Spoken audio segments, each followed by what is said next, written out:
দুধ ঢেলে দিচ্ছি, চা বানাবো।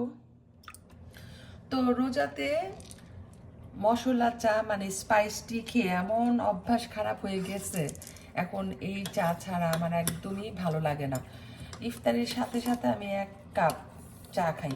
তো আজকে ভাবতেছি আমি ছোট কাপে খাবো না, একটু বড় সাইজের কাপে খাবো। 1 কাপ চা গরম গরম, কি বলেন? তো দুধ ভালো করে গরম করে নিচ্ছি, তারপরে দিয়ে দিলাম এলাচি, গোলমরিচ আর লবঙ্গ।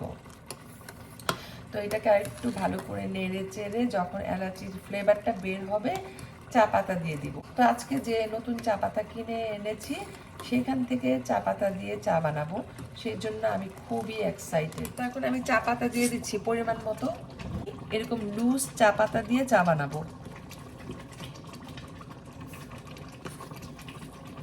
কয় চামচ লাগবে নিজেও জানি না, বাট দিচ্ছি, কালারের থেকে বুঝতে পারবো। চা তো অলমোস্ট হয়ে গিয়েছে, এখন আমি এই যে আদাগুলো দিয়ে দিচ্ছি। আদা কুচি, আদা কুচি নাকি সব শেষে দিতে হয়, তাহলে ফ্লেভারটা ভালো থাকে।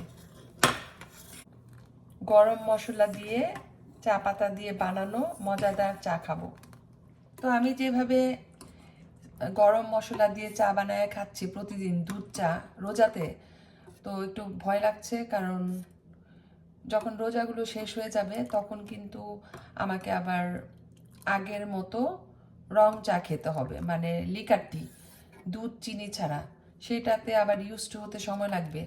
তো জানি না কি হবে, দেখা যাক।